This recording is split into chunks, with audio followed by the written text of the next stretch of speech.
안녕하세요. 윤회사상에 대해서 쉽게 해석해 드리겠습니다. 윤회사상을 해석하기에 앞서 여러분들께 질문 하나를 드리겠습니다. 우리를 만든 존재는 발달된 외계 문명에 의한 DNA 유전 조작으로부터 창조되었고, 사후세계는 존재하지 않는다. 이와 같은 결과가 상상이 아닌 현실이라고 가정을 했을 때 여러분들은 과연 무슨 생각을 할 것이며 죽을 때까지 무엇을 위해 살아가겠습니까? 어차피 한번 죽고 끝나고 죄의 심판도 받지 않는다면 극단적인 이기주의나 쾌락에 빠져 인간의 식욕, 성욕, 재물욕, 명예욕이 들끓는 지옥의 모습으로 살아갈 것입니다. 신이 인간을 창조하였다고 믿는 기독교인들도 거짓된 조작이었음을 알고 실망과 허망된 삶을 살아갈 것입니다. 우리의 죽음은 남녀노소 빈부귀천을 따지지 않고 모든 생명 앞에 평등합니다. 언제 어떻게 죽을지도 모르고 사후세계의 진실을 아는 사람은 이 세상에 단 한 명도 없습니다. 그렇다면 그들은 왜 말을 통해 인류를 소통하게 해주고 생각을 통해 판단의 자유를 주었으며 지혜를 통해 합리적인 문제를 해결하게 만들었냐는 것입니다. 바로 목적이 있었기 때문에 창조되었고 이유가 있기 때문에 영생을 주지 않았을 것입니다. 인류는 왜 윤회사상에 집착하고 믿었다고 생각하십니까? 그들도 우리와 같이 인류 기원에 대한 답을 찾고 있었을 것입니다. 하지만 답은 없고 오로지 지구에는 인간과 함께 살아가는 미생물, 곤충, 동물 등이 존재하기 때문에 비교 논리를 통해 깨우침을 얻지 못하면 동물로 태어날 것이라는 생각을 했을 것입니다. 그것이 최초 윤회사상이 되었을 것입니다. 윤회는 한문으로 바퀴, 돌회입니다. 수레바퀴처럼 반복해서 돈다는 뜻인데요. 즉 우리가 하는 행위를 신에게 평가받고 깨우침을 얻기 전까지 반복해서 태어난다는 뜻입니다. 여러분들은 대부분 불교의 육도윤회를 생각하실 겁니다. 그래서 윤회사상은 동양사상이라고 생각하실 텐데요. 그렇지 않습니다. 고대 그리스사에서 6세기경에서도 윤회사상을 주장하는 철학자가 있었는데요.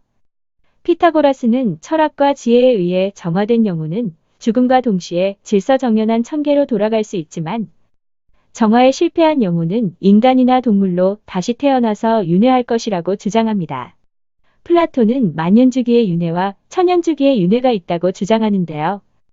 천년주기 윤회는 각각의 하늘여행과 지하여행에서 천년 동안 상과벌을 받고 만년주기 윤회는 10회를 반복한 후 만년이 되는 날에는 천국 바깥에 위치한 신들이 사는 세계까지 날아가 신들과 함께 세계의 진실을 보게 된다고 말하는데요. 수준이 안 되면 도중에 하락하여 다시금 인간으로 태어나 천년윤회부터 시작한다는 주장입니다. 기원전 7에서 8세기경에는 찬도그야 우파니샤드라는 경전을 통해서 동양의 인도 윤회사상이 최초로 발생되는데요. 여기에서는 사후세계 세 가지가 설명됩니다.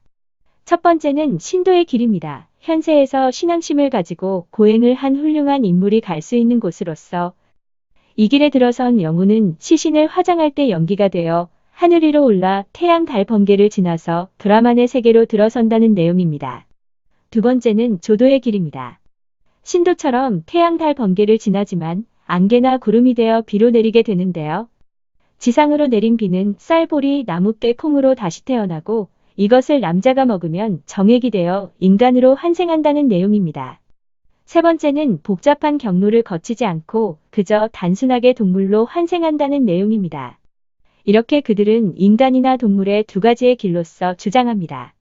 하지만 윤회사상을 구체적으로 표현한 불교의 육도윤회는 자신의 업에 따라 6가지 세계로 간다고 말하는데요. 육도는 지옥도, 아귀도, 축생도, 아수라도, 인간도, 천상도를 말합니다. 지옥도는 악마들에게 육체의 직접적인 고통을 겪는 곳입니다. 사람이 죽으면 10대 시왕에게 재판을 받는데요. 바로 그 죄의 업에 따라 온갖 잔인한 고통을 겪는 곳으로서 죽으면 계속 태어나서 그 고통을 겪게 됩니다.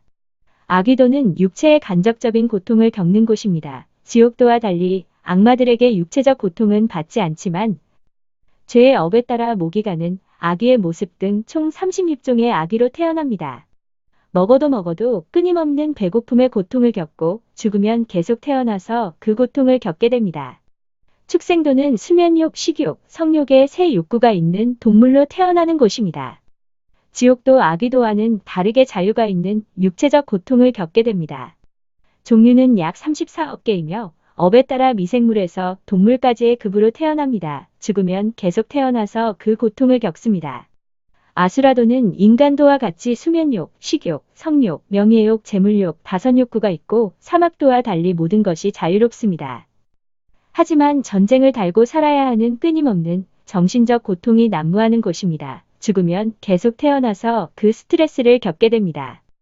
인간도도 아수라도와 같이 다선욕구가 있으며 모든 것은 나의 업대로 이룰 수 있는 자유 속에 있습니다.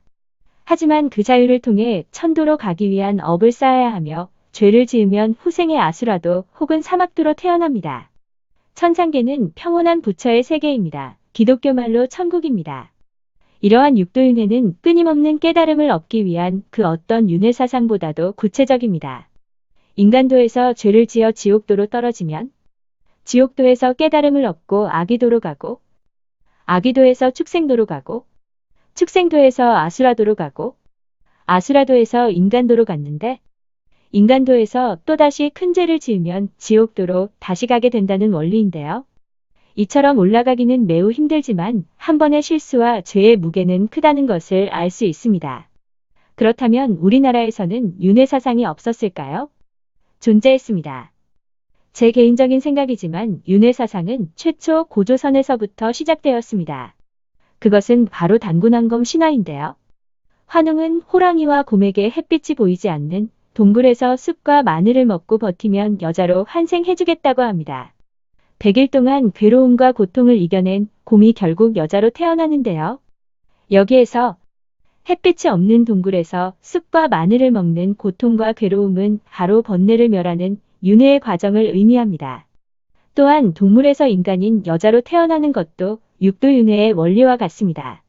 고조선 건국은 무려 기원전 2333년인데 최초라고 말하는 인도 윤회사상은 고작 기원전 800년 밖에 되지 않습니다. 환웅도 알고 있었던 윤회사상 뿌리의 첫 시작인 고조선. 과연 불교가 진리일까요?